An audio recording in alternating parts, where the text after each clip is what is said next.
Hey fans, welcome inside the locker room here at Robbie Stadium. Scott Warris joined by Warriors head football coach Ben Murphy as Wisconsin Lutheran gets ready for a non-conference game this Saturday afternoon, 1 o'clock against Maranatha.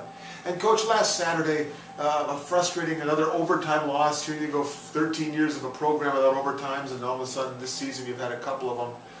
In that ball game, let's talk about some individual performances. I think it's got to start with Michael Reeves. You guys wanted to establish the run early.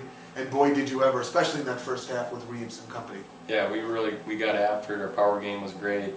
He gets downhill. He's a beast going forward, and it was exciting to see that element continue. We've had 3 straight weeks of really running the rock. He is now, Reeves is now 2 touchdowns shy of tying the single season rushing touchdown record.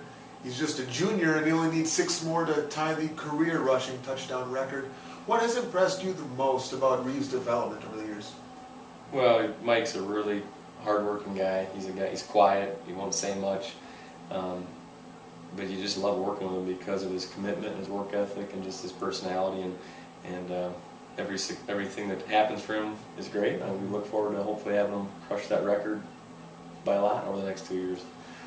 One of the other players who we called his name more so than we have all years, Andy Denoyer, sophomore wide receiver, missed about the first month of the year with injury, and offensive coordinator Eric Janowski called his name early and often, and Andy delivered. He looked good, he looked fresh, and he performed for you. Yeah, Andy struggled with a hamstring issue early in the year, but he's a guy that when he's healthy can really do some nice things. He's very consistent, and he's been working his way up and getting back to where he's practicing really well, and we wanted to get him involved and get him more reps, and he's got a bright future, so we're excited to let him work in the slot and see what he can do. Your defense on Saturday continued to show signs of improvement and getting back to the caliber it's been for many years.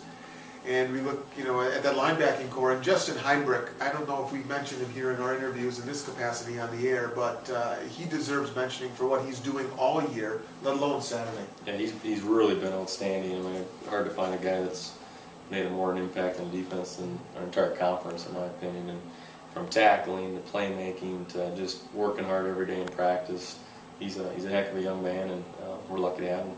Let's talk about Luke Savell, the lineman who transfers from St. Cloud State, and he has made almost as big a splash as Heinbrich has in the NAC this year.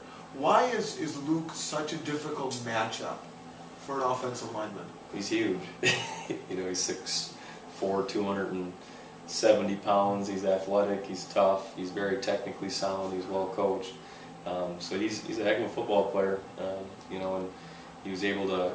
He's been banged up a little bit. I think he's really starting to get consistently healthy and back in shape, and he really caused some havoc inside Saturday.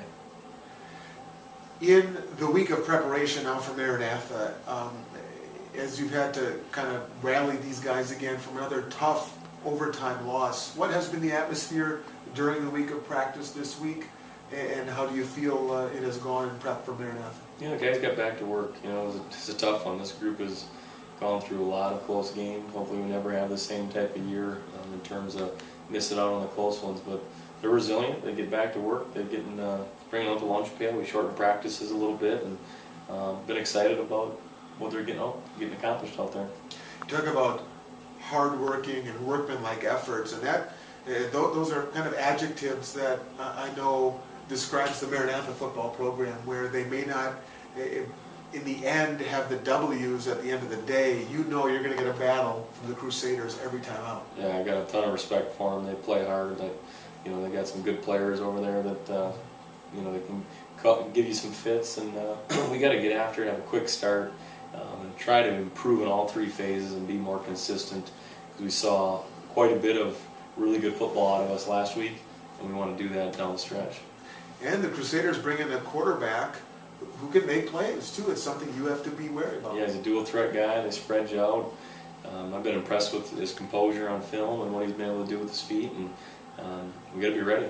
We got to play a good game on defense to keep him off the scoreboard as much as possible.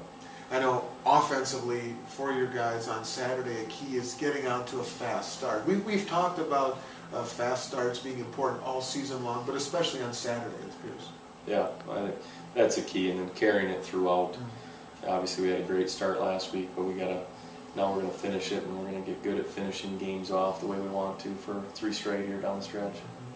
It's a non-conference game, Coach, and do you like the fact that you have this now non-conference game this late in the schedule, chance to kind of regroup maybe, or doesn't it really matter when it comes right down to it?